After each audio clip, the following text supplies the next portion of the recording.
तो ये देखिए प्रशासनिक विफलता।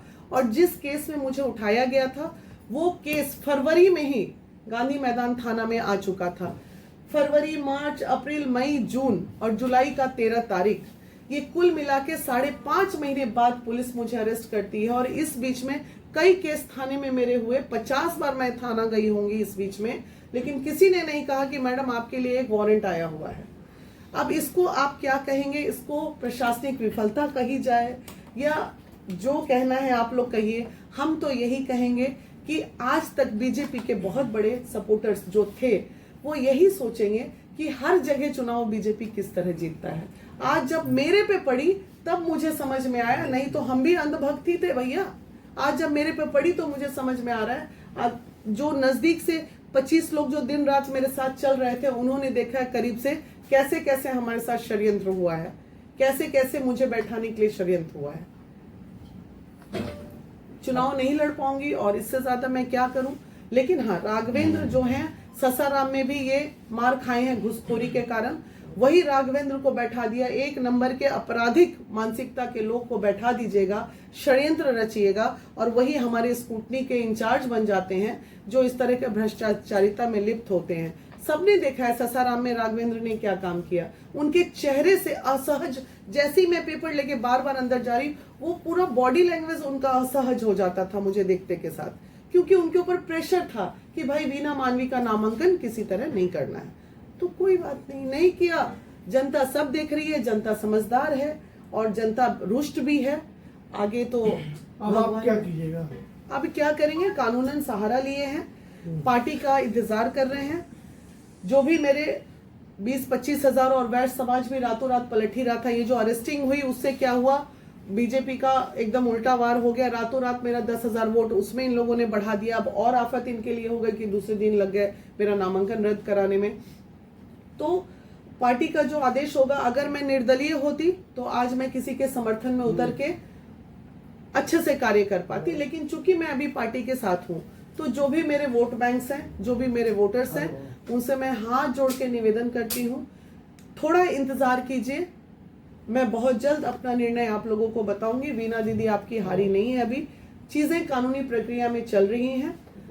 डीएम सर के पास और तमाम जो मैंने आवेदन दिया है, उस आवेदन में ये दिया है कि इतने दिन के अंदर मुझे रिप्लाई किया जाए। अगर वो रिप्लाई नहीं करते हैं तो एक नियम है कि जब चुनाव होगा तो आप केस नहीं कर सकते, मामला कानून में जाएगा। आने वाले दिनों में जैसे कई जगह के चुनाव रद्द किए गए हैं, वैसे आने वाले दिनों में अगर मुझे न्याय मिलेगा तो यहाँ का भी चुनाव रद्द किया जाएगा और दोबारा फिर चुनाव होगा। क्या बीजेपी से कभी आपको कॉल आया बीजेपी ज्वाइन करने के लिए? देखिए, बीजेपी से ज्वाइन करने के लिए कॉल नहीं आया, लेकिन मैं तो खुद समर्थक थी बीजेपी की। वहां के लोग मेरे परिचित हैं, वहां के, मैं किसी से दुश्मनी नहीं है मेरी वहां से। लेकिन ये लोकतंत्र है ना, अगर मैं चाह ही रही थी चुनाव लड़ना तो इतना बड़ा कौन सा मैंने अपराध कर दिया था। हर व्यक्ति चाहता है कि मैंने समाज में अगर कार्य किया है। आज 4 कैंडिडेट थे, ईमानदारी से आप लोग बोलिएगा, चारों कैंडिडेट को जब सामने खड़ा कीजिएगा तो इस बांकीपुर क्षेत्र की सबसे बढ़िया समाज सेवी के रूप में लोग मुझे देख रहे थे। बीजेपी को बस इसी बात का डर हो गया था और बीजेपी का भी कहना सही था कि हम कुत्ता बिल्ली को भी खड़ा कर देंगे तो जीत जाएगा। तो देख ही लीजिए, खड़ा तो हो ही गया। अब जिताइए आप उनको, क्या दिक्कत है? बीजेपी के जो लिस्ट है आप ऑनलाइन सभी को निकालिए। बीजेपी का जो कार्यकर्ता जो खड़े हुए हैं, उन्होंने मैट्रिक के बाद सीधे ग्रेजुएशन डाल दिया। क्या इंटर का डिक्लेरेशन देना जरूरी नहीं होता? क्यों नहीं उस कॉलम को फिलअप किया गया? क्यों नहीं इस ग्राउंड पे उनका मान्यता रद्द किया गया, उनका भी नॉमिनेशन रद्द किया गया? क्योंकि वो सरकार में बैठे हैं। तो लोकतंत्र की हत्या और पूरा समाज देख रहा है। 40 साल तक आप राजनेता बने रहे, राजा बने रहे, अब अभी भी आप चाहते हैं कि मैं राजा बनूं और मेरी प्रजा है बांकीपुर। ये तो लोकतंत्र की हत्या हो रही है। और बांकीपुर की जनता, क्या आप प्रजा हैं? क्या आपके पास स्वतंत्रता नहीं है? अभिव्यक्ति की आजादी नहीं है हमें? और आप एक महिला के ऊपर इतना अटैक, जिस मोदी जी ने महिलाओं को इतना सम्मान किया, उस मोदी जी के पार्टी के लोगों ने बिहार में महिलाओं का इतना अपमान किया। एक सम्मान करते हैं और एक अपमान करते हैं। आप राजनेता हैं तो राजनेता बनिए ना। इतना तुच्छ टाइप का हरकत, इतना इतना सबसे पहले तो मुझे ये जवाब चाहिए कि 5 महीने पहले आया हुआ नोटिस 5 महीने तक प्रशासन क्या कर रही थी लेके बैठ के, किस इंतजार में बैठी हुई थी?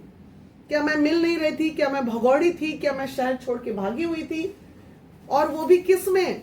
बेलेबल धारा में।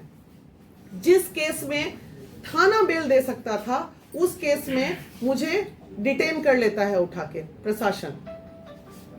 ये है बीजेपी की राजनीति का। अब आप पूछते हो ना कि बीजेपी कैसे जीतता है। आज अगर मान लीजिए किसी भी पार्टी को वोट भी अगर आ जाएगा ना तो भी वो पार्टी नहीं जीतेगा, क्योंकि अगर ऐसे हारा तो ईवीएम का खेल करेगा।